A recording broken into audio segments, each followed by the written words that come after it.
Bonsoir à tous, bonsoir à toutes. Merci d'être avec nous sur TV 78. Nous sommes le jeudi 6 juin. Voici les titres. 80 ans après, n'oublions pas ceux qui ont libéré la France. À l'occasion de cette date anniversaire, les Yvelines rendent hommage aux soldats et aux résistants français. À Versailles, la caserne d'Artois organise une exposition mémorielle. Danse, chant, musique, costumes ou encore marionnettes géantes, la grande parade baroque, c'est ce samedi 8 juin à La Verrière. Les artistes défileront aux côtés d'athlètes qui seront aux Jeux Olympiques de Paris 2024. Nous avons suivi les préparatifs. Et le jeudi, comme d'habitude, nous vous donnerons également nos idées de sortie pour le week-end au programme de ce soir. Festival de musique, salon du livre, nuit des forêts ou encore tir à la corde, lancer de comète et ventriglisse. Il existe depuis 20 ans, le Festival Escale d'ailleurs célèbre les cultures du monde entier à plaisir à travers des concerts, des spectacles, des animations, des jeux ou la gastronomie. L'événement nous fait voyager le temps d'une journée. On en parlera avec l'invité du 7-8, ce sera en deuxième partie d'émission, mais tout de suite on fait le point sur les informations à retenir aujourd'hui dans les Yvelines.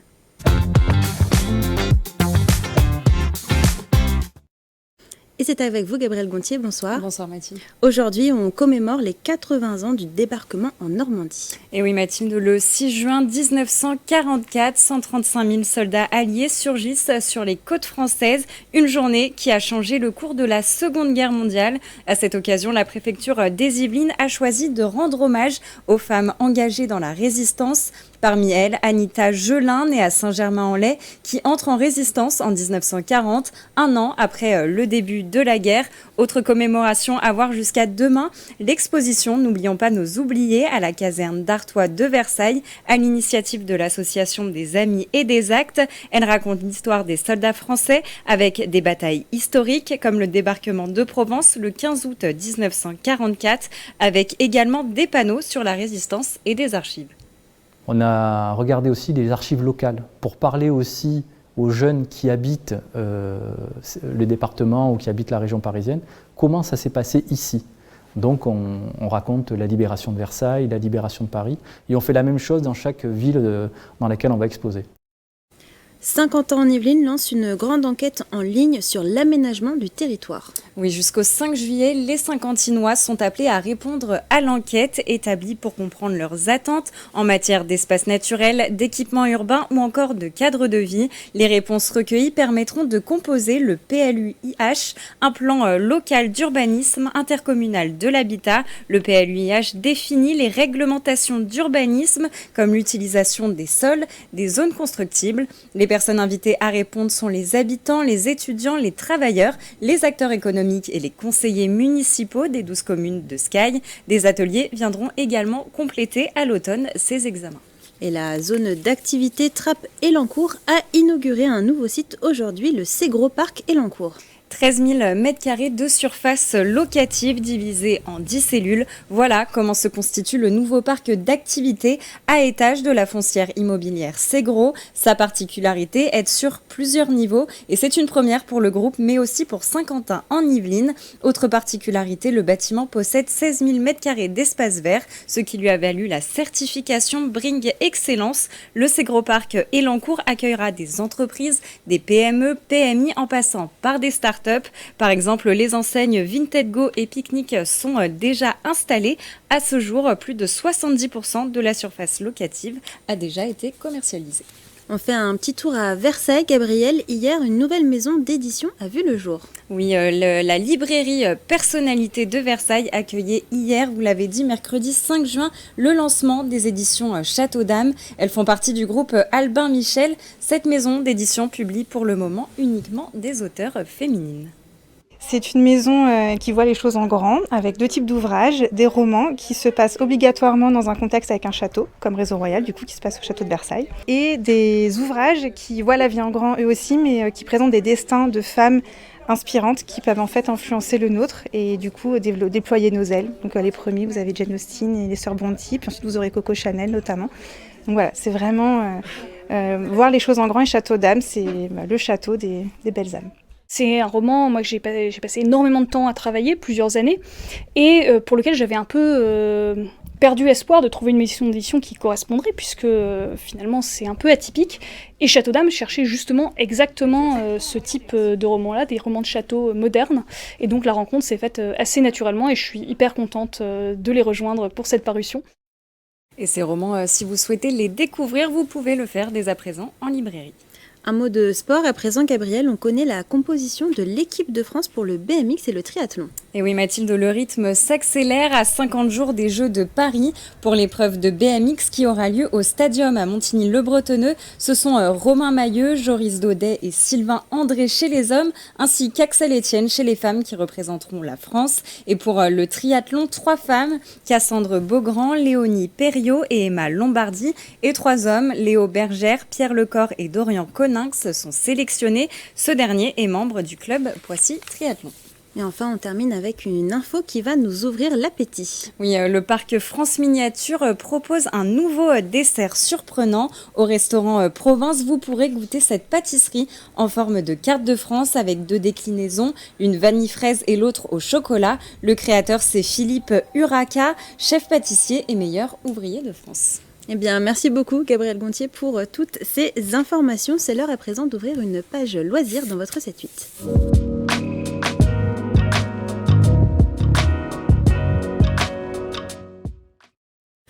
On vous en parlait en début d'émission. Ce samedi 8 juin, la Verrière sera en fête. Depuis plusieurs semaines, les habitants préparent la grande parade baroque, chant, danse ou création de marionnettes. Julien Leroy a suivi les préparatifs. Regardez. Là, je me permets, je fais celle-ci, puis tu pourras faire le reste après. Et tu appuies. Voilà.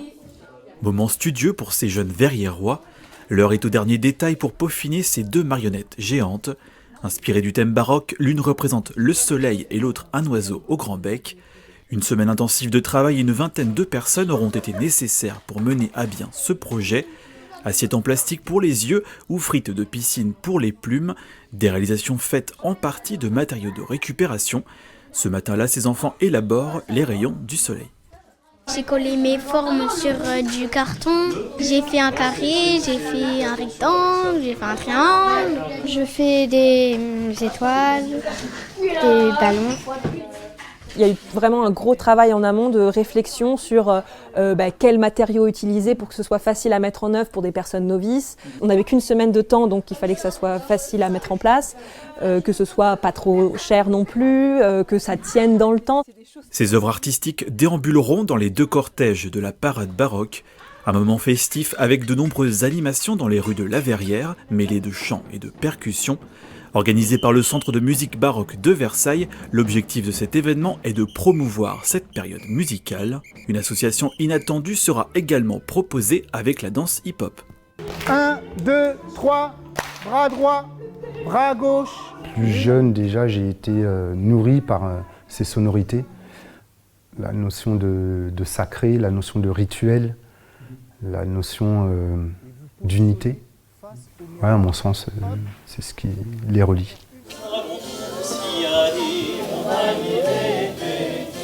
On essaie vraiment de créer des ponts, de beaucoup discuter, de beaucoup échanger. Et donc c'est vraiment l'un des principaux objectifs, et de créer du lien, et pour qu'en fait les habitants, peu importe leur niveau en termes de musique baroque, en fait se sentent totalement inclus et libres de participer. Voilà. Le but c'est vraiment de fédérer, de faire la fête et de passer du temps ensemble. En tout, une dizaine d'artistes a collaboré à cette aventure, une parade baroque ouverte à tous. Chaque verriérois sera invité à venir défiler et participer aux festivités. Ce rendez-vous labellisé Olympiade culturelle vous convie au carnaval ce samedi 8 juin. Et on poursuit cette page loisirs avec vos idées de sortie pour le week-end. Gabriel, on commence avec le retour d'un rendez-vous phare à Saint-Quentin en Yvelines. Oui Mathilde, le festival saint-quentinois de la musique électro fait son retour ce week-end à la maison de Decauville de Voisins-le-Bretonneux. Cette année, la Tour Méléwatt revient pour une nouvelle édition avec une douzaine d'artistes. Parmi eux, Acid Arabe, Vandal ou encore Asian Dub Foundation. On écoute un extrait.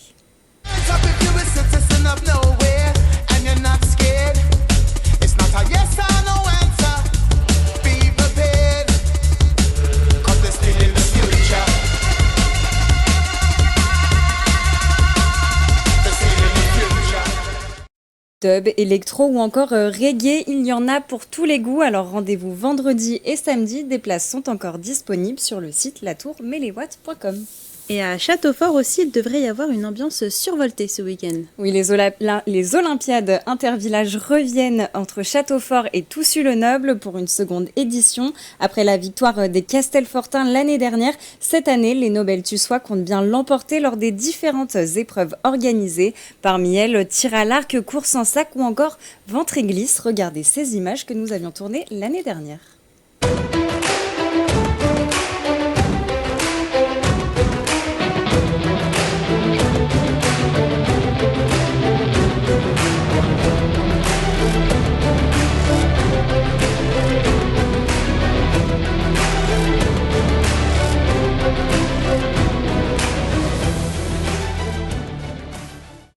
Bon, et vous l'avez vu, ils auront besoin d'encouragement pour relever ces défis. Alors rendez-vous dès 14h à Châteaufort. Direction maintenant Montigny-le-Bretonneux. Ce week-end a lieu la 20e édition de la Monti-Cyclo. Oui, samedi, la Monti-Cyclo revient et c'est également le retour de la Monti-Gravel. Plusieurs parcours à vélo vous sont proposés, passant notamment par la vallée de Chevreuse ou encore les Vaux de Cernay. Sur le chemin, vous découvrirez châteaux, abbayes ou encore ruines médiévales. Une façon originale de redécouvrir le département. Et pour les amoureux de la nature, vous nous proposez aussi un rendez-vous dans nos forêts yvelinoises, Gabrielle. Oui, Mathilde, dès demain, l'événement national de la Nuit des forêts revient, et ce jusqu'au 16 juin. L'objectif de ce festival, créer des événements autour des forêts pour les faire découvrir, mais aussi pour faire prendre conscience de leurs enjeux au public, autour de balades ou encore d'activités dans le département. Demain, la forêt de Rochefort en Yvelines accueillera une soirée de contes. D'autres rendez-vous auront lieu plus tard dans la forêt de Sainte-Apolline ou encore celle de la Madeleine. Et on termine vos idées de sortie avec un rendez-vous littéraire. Oui, le salon Écrire à Versailles revient pour une 6e édition. Installé dans le quartier des Antiquaires, ce salon littéraire propose une rencontre avec une trentaine d'auteurs du territoire. Au programme, dédicaces et rencontres autour du livre, les auteurs seront présents dès 11h. Eh bien, merci beaucoup Gabrielle Gontier pour toutes ces idées de sortie. Et si vous ne savez toujours pas quoi faire ce week-end, tout le mois de juin à Versailles, c'est le mois Molière. Et cette année, pour la première fois, le maire de la ville, François de Mazières, présente l'une de ses pièces, Le Géniteur, une comédie sur le thème de la PMA. Le reportage de Mickaël Elmidoro et de Gabrielle Gontier. C'est une pièce qui était attendue avec impatience. Pour la première fois de l'histoire du mois Molière, son fondateur, François de Mazières, présentait cette année au public l'une de ses créations. C'est toujours un moment pour un auteur un peu angoissant, genre comment le public va réagir. Et en même temps, c'est un moment de bonheur parce que c'est avec une troupe qui vraiment s'est approprié le texte. Mais voilà, ça va être un moment de découverte, on verra, j'espère que ça fonctionnera bien. Une appréhension particulière pour ce maire amoureux de théâtre, car si ce n'est pas la première fois qu'il écrit une pièce, cette fois c'est en son propre nom qu'il la signe. François de Mazières, dedans, c'est la première fois qu'il accepte de mettre son nom, enfin, François de Mazières, et pas un pseudonyme sur une pièce qu'il a écrite. Pour accueillir cette avant-première, quelques 200 spectateurs étaient présents pour assister à la représentation. On peut maintenant, grâce aux banques de données américaines, trouver la trace de son père anonyme en remontant via son empreinte génétique. Bien sûr, rêve mon amour.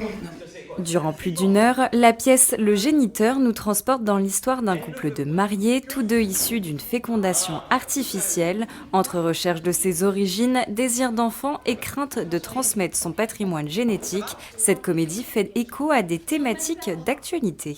Et l'hérédité? Tu as pensé à notre hérédité? À nous deux, nos enfants, c'est 50% de risque. Il y a peut-être des maladies héréditaires dans les gènes de mon père biologique inconnu, tout comme des maladies héréditaires dans les gènes de ton père biologique tout aussi inconnu. Victoire, elle ne connaît pas son père biologique. Elle est dans la même situation que son mari, Pierre. Et donc, voilà, elle va jongler avec ce désir d'avoir un enfant, malgré les pièces du puzzle qui lui manquent sur son père biologique. Je trouve que le sujet est très bien abordé parce que peut-être que quand on en parle à la télévision, dans les médias, etc., souvent des très binaires. Et là, au contraire, en fait, on voit un petit peu toutes les subtilités de ces situations. Et donc, c'est c'est très bien amené, sans parti pris idéologique quel qu'il soit. Et donc, pour des acteurs, c'est plus agréable et plus amusant à jouer. Un sujet contemporain et inspiré d'un fait réel qui a aussi conquis le public.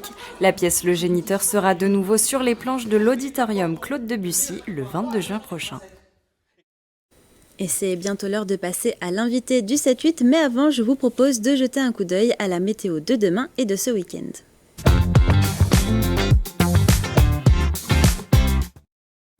Demain matin, il fera très beau dans les Yvelines. Le ciel sera bien bleu. Au niveau des températures, il fera entre 13 et 14 degrés.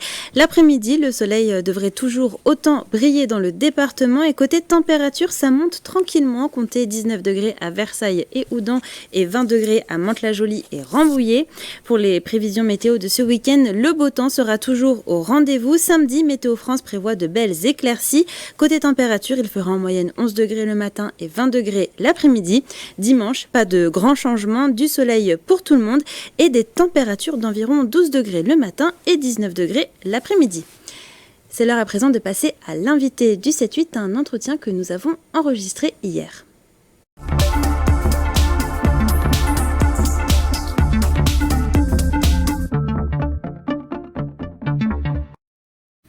Et l'invitée du 7-8 ce soir, c'est la mère de Plaisir, Joséphine Coleman-Berger, qui est en visio avec nous. Vous venez nous parler du festival Escale d'ailleurs. C'est ce samedi 8 juin dans le parc du Château de Plaisir. Alors Joséphine Coleman-Berger, cette année, vous fêtez les 20 ans de ce festival. Je suppose qu'elle a une saveur particulière, cette édition. Oui, parce que déjà, on se rend compte que le temps passe vite. Une 20e édition, c'est incroyable, surtout qu'on a réussi à garder vraiment l'esprit de notre festival, qui était un festival à l'origine pour rassembler l'ensemble de la population et puis eh bien, de faire découvrir également toutes les richesses culturelles du monde. Et on en est encore là, et on est surtout dans cette démarche d'un festival ouvert à toutes et à tous, très familial. Et en plus, il va faire beau. Alors, au programme concert, spectacle, animation, jeux, exposition, il y a une programmation exceptionnelle pour les 20 ans du festival. On a gardé la recette, c'est-à-dire effectivement d'avoir de la musique, de la danse, des expositions, des déambulations, des spectacles de rue, des spectacles pour enfants, de la gastronomie du monde entier. On est vraiment dans la même dynamique. Maintenant, on a apporté peut-être une touche supplémentaire sur l'habillage de l'espace, parce que nous nous faisons accompagner par des artistes qui vont aussi s'emparer du lieu, de ce merveilleux parc du château, pour pouvoir aussi mettre en place une scénographie de grande qualité. Puis on a des artistes vraiment exceptionnels. Alors justement, on va parler des artistes. Cette année, la tête d'affiche, c'est Sergent Garcia. Est-ce que vous pouvez nous le présenter pour ceux qui ne le connaissent pas ? Sergent Garcia, c'est quelqu'un qui est très très bien connu de toutes les personnes qui aiment, je dirais, la musique un petit peu colorée, un petit peu chaude, comme tout ce qui est les héritages des musiques du Mexique, de Cuba, de la Jamaïque. On appelle ça aussi le salsa muffin ou muffin. Donc tout ça fait que ça va être très très joyeux et très dansant, c'est ce qu'on voulait. Qu'en fin de soirée, Sergent Garcia, bien non seulement nous apporte sa bonne humeur, sa joie et les couleurs musicales, mais aussi nous faire danser tous ensemble dans le parc du château. C'est ça que nous attendons vraiment avec lui. Eh bien, je vous propose qu'on écoute un extrait. On continue de parler du festival juste après. Amor pa mí, todo lo que yo quiero es amor pa mí, amor pa ti mami, amor pa ti, todo lo que yo tengo es amor pa ti, amor pa mí, todo lo que yo quiero es amor pa mí. Et donc Sergent Garcia sera en concert à 22h sur l'esplanade du Canal au Château de Plaisir. Ce festival, Joséphine Coleman-Berger, c'est aussi un moment pour les enfants et les familles puisque les collégiens vont aussi monter sur scène. C'est ça, puisqu'à 15h, on commence avec les enfants dans tout l'espace justement qui leur est entièrement dédié, avec des manèges, des spectacles aussi, parce qu'il va y avoir des spectacles pour les enfants, et puis des jeux vraiment de toutes sortes, avec toujours cette envie d'avoir des jeux en bois particulièrement pour travailler plutôt dans le sens qui est notre ville, c'est-à-dire le respect de l'environnement, le respect aussi du naturel. Donc on est vraiment dans cette démarche-là. On attend des centaines et des centaines, pour pas dire des milliers d'enfants. On est prêt pour les accueillir. Puis il y aura bien sûr toutes les petites dégustations de glace, de gaufres et tout ça sur site. Donc, c'est vraiment très, très bien. On a beaucoup d'artistes qui vont être avec nous dans les communs du château également, puisque dans les communs, c'est un lieu beaucoup plus cocooning. C'est un lieu aussi que nous perdurons, puisque là, les gens peuvent s'asseoir, boire un verre. Il y a un podium. Il va y avoir des musiciens qui vont être présents. Ça va être très, très sympa aussi, cette ambiance-là. Et puis, l'espace danse, qui est un espace qui va aussi accueillir bien sûr, les associations, le conservatoire de plaisir, parce qu'il est important aussi de valoriser le travail de la ville, et puis aussi parce que les parents ont tellement de joie de voir leurs enfants sur scène. Donc ça, c'est très, très, très important. On a aussi la présence d'un musicien qui s'appelle Jean-Jacques Lemaître, qui est un musicien qui a été moliérisé, puisqu'il a été, et il est encore, le musicien qui a travaillé sur tous les spectacles d'Ariane Nouchkine au Théâtre du Soleil, qui est quelqu'un qui compose la musique des spectacles d'Ariane, entre autres, et il va venir avec plus de 250 instruments de musique qui va nous montrer, et puis il va aussi interpréter avec ces musiques et nous faire voyager à travers le monde. C'est un moment à ne pas manquer à 16h au Théâtre Robert Manuel. J'y tiens beaucoup parce que c'est quelqu'un que je connais depuis 30 ans et c'est un très, très grand artiste. Ça vaut la peine de découvrir. En plus, il est drôle, il nous fait rire. Et donc, ça vaut vraiment la peine de venir le rencontrer. Alors on voyage grâce à la musique, grâce à la danse, mais aussi grâce à la nourriture. Les gourmands seront ravis. Il y aura une dizaine de food trucks, je crois. Oui, on a toujours voulu depuis le départ mettre en place un pôle gastronomie et on a la chance d'avoir des associations qui représentent énormément de pays, d'ethnies différentes et donc vous allez pouvoir manger des plats vraiment de partout, des plats portugais, des plats africains, des différents pays d'Afrique. Vous allez pouvoir manger aussi indien. Donc, c'est un voyage. Et puis, on installe des tables, des bancs. Tout le monde se réunit, tout le monde se regroupe, on fait la fête. Surtout, le podium n'est pas très loin, donc on bénéficie à la fois de la musique, de l'ambiance générale, parce qu'autour du canal, il va aussi y avoir pas mal d'activités, des déambulations extraordinairement magnifiques. Il y a un petit train aussi qui va se promener dans le parc du château. Je pense que ça va être un très, très, très beau moment. On a tellement espéré que le temps nous accompagne pour cette 20e édition. Je trouve qu'on tombe bien. On est vraiment très, très heureux. Vraiment. Alors cet événement, on l'a dit, il a 20 ans. C'est vous qui l'avez créé en 2003 lorsque vous étiez adjointe à la culture. Quel regard portez-vous sur ce festival 20 ans après ? Moi, je suis très émue. Je vais vous dire parce que à l'époque, effectivement, vous l'avez rappelé, j'étais adjointe à la culture et j'avais proposé au maire, mon prédécesseur, je lui avais proposé de créer un festival qui permettrait de rejoindre et de regrouper tous les quartiers parce qu'il n'y avait aucune fête fédératrice vraiment sur l'ensemble de la ville. Vous savez que, enfin vous ne savez peut-être pas, mais moi je viens du monde du spectacle. J'ai été metteur en scène pendant plus de 25 ans, comédienne. J'ai monté une trentaine de spectacles et j'avais dit au maire de l'époque, ce serait bien d'envahir ce parc du château, d'en faire une scénographie complète en installant des podiums et puis en accueillant toutes les personnes qui ont cette envie de partager un moment festif. Et puis, je trouvais que le fait d'avoir cette richesse des 40 ethnies, une quarantaine d'ethnies sur notre ville, eh bien, il fallait faire découvrir justement la richesse du monde entier au niveau de la culture et ne pas rester uniquement dans une vision folklorique des choses.